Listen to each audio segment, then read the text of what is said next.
حلال اور حرام کا فرق نہیں رہے گا. ظاہر ہے پاپولر لائکس کے لیے آپ کو یہی ٹیکنیکس استعمال کرنی پڑتی ہیں.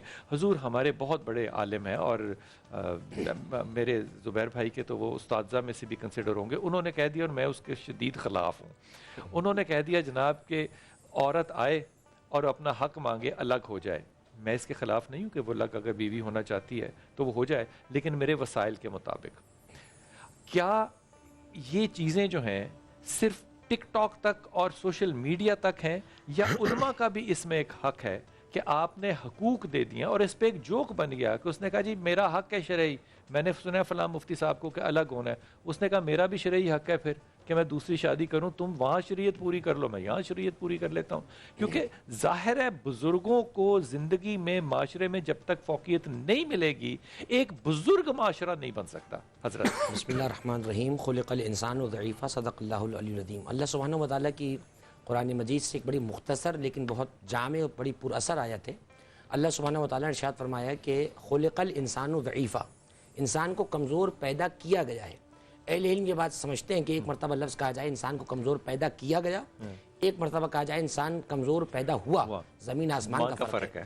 کمزور پیدا کیا گیا کا مقصد یہ ہے کہ اللہ سبحانہ و تعالیٰ چاہتا تو پیدا ہوتے ہی بچہ چند لمحے کے بعد اٹھ کے دوڑتا بکری کا بچہ, بھینس کا بکرا.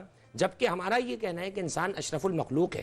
آپ یہ دیکھیں جانوروں کے بچے پیدا ہوتے ہی جو ہے وہ چل پڑتے ہیں, لیکن انسان کے بچے کو کمزور پیدا کیوں کیا؟ مفسرین کرام اس کے ذیل میں مختلف اقوال کے بعد ایک بات یہ نقل کرتے ہیں, چونکہ اللہ سبحانہ و تعالیٰ کی مشیت میں ایک خاندانی نظام بنانا اس کی مشیت میں طے تھا, اس نے جان کے انسان کو کمزور پیدا کیا تاکہ وہ ماں باپ کی نگہداشت کا محتاج ہو اور اس طرح سے ایک خاندانی سسٹم بنتا چلا جائے. اچھا اچھی باتیں یا آپ ادیبوں سے سنتے ہیں یا علماء سے سنتے ہیں, باقی بیچ میں جو ساری گفتگو ہے نا یہ فضول ہی ہے. کیا اچھی بات کی ہے, کیا اچھی بات کی ہے, واہ مزہ آ گیا. اب خدمت میں عرض کروں کہ خلق الانسان ضعیفا, تو دیکھیے جو پروردگار انسان کو کمزور پیدا کر رہا ہے, اب اس کمزوری کے بعد پھر اس نے آگے مراحل رکھے. آپ جائیے سرچ کر لیجئے, جو زولوجی کے اسٹوڈنٹس ہیں وہ اس کو دیکھیں جا کر, جانوروں میں خاندانی نظام نہیں ہے. جیسے ہی بچے کی ولادت ہوئی وہ بچہ کچھ عرصے پیدا ہونے کے بعد وہ کہیں ہوتا ہے, مادہ کہیں ہوتی ہے, نر کہیں اور ہوتا ہے. صرف جانوروں میں خاندانی نظام نہیں ہوتا. اب آپ اس بات کو میں آگے لے کے چلوں گا, مجھے معلوم ہے. یعنی اس کا نتیجہ یہ نکلتا ہے کہ جن انسانوں میں خاندانی نظام نہ ہو تو بس وہ بھی تقریباً قریب ہی ہے. بالکل ایسے. تو حضور اقدس یہ پھر ہم نے جو آج خاندان توڑنے شروع کیے, ہم پہ آپ لوگوں کی گفتگو کا اثر کیوں نہیں ہوا, ہم پہ ٹک ٹاکرز کا اثر کیوں ہوا, موٹیویشنل سپیکر پتہ نہیں کہاں سے یہ لفظ آ گیا ان کا کیوں ہوا, زندگی گزار دی اس شخص نے قرآن کی تعلیم میں, وہ موٹیویشنل سپیکر نہیں بن سکا. ہاں آج وہ شخص جس کے 100 فالوورز آ جائیں وہ موٹیویشنل سپیکر بھی بن جاتا ہے, اور ہم اس کو بلاتے بھی ہیں کہ آپ موٹیویشنل سپیکر ہو. پھر وہ پکڑا جاتا ہے کسی 2 نمبر چیز میں, پھر وہ آپ اس کو کہتے ہیں جناب یہ اس نے کیا تربیت کی.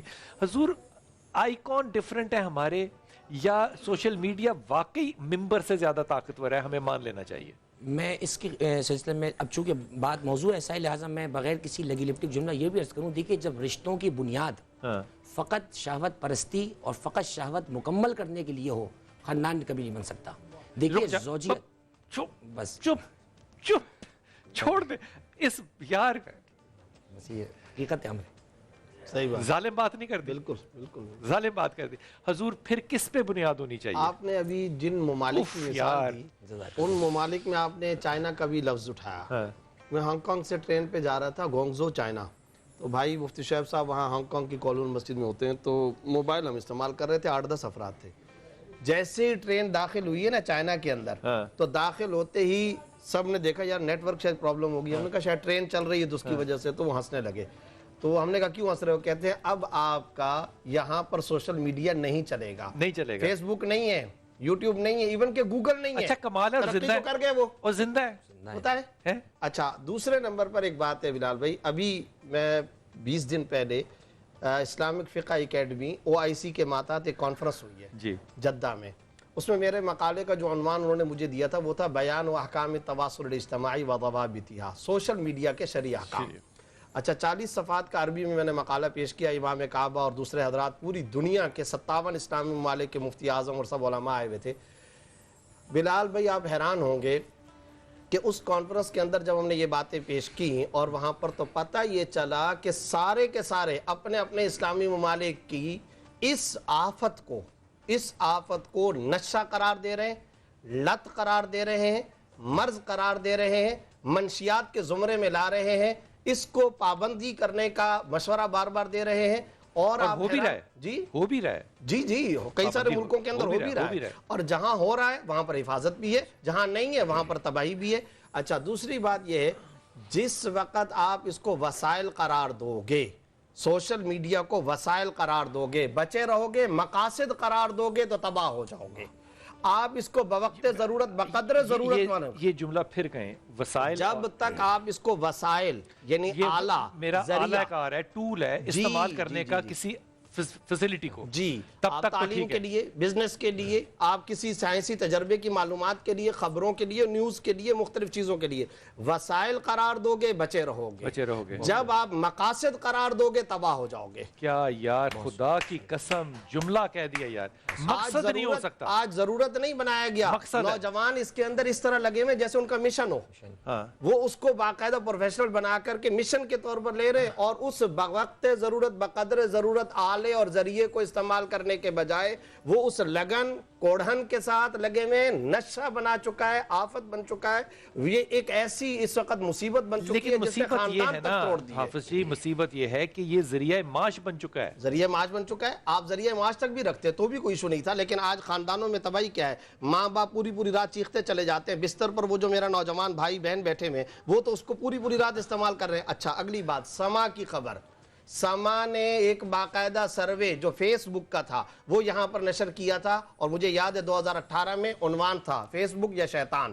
اس میں کیا کہا, فیس بک کی کمپنی نے سروے کر کے یہ رپورٹ دی ہے, امت مسلمہ جس مہینے میں سب سے زیادہ فیس بک استعمال کرتی ہے وہ رمضان کا مہینہ ہے, اور فیس بک کو 6 کروڑ اضافی گھنٹے مسلم کمیونٹی نے دیے ہیں.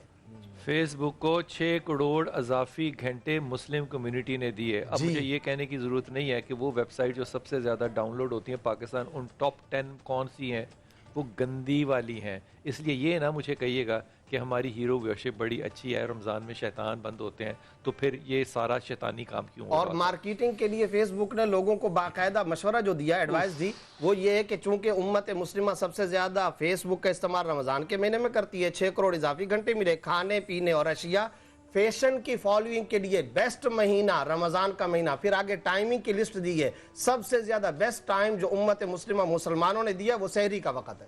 اللہ اکبر یار, یہ جملہ نہیں کہتے, یہ سحری کا وقت جا رہا ہے. واپس آ کے پوچھیں گے کہ جناب حکمران جو ہیں وہ کیا سوئے ہوئے ہیں, یا مفتی زبیر صاحب کا وہ جو پرچہ ہے, ریسرچ پیپر ہے, اس کی پھر ٹرانسلیشن کرا کے بھیجیں. پھر اگلا سوال یہ کریں گے کہ انگریزی ہو یا اردو ہو. واپس آ کے پوچھتے ہیں.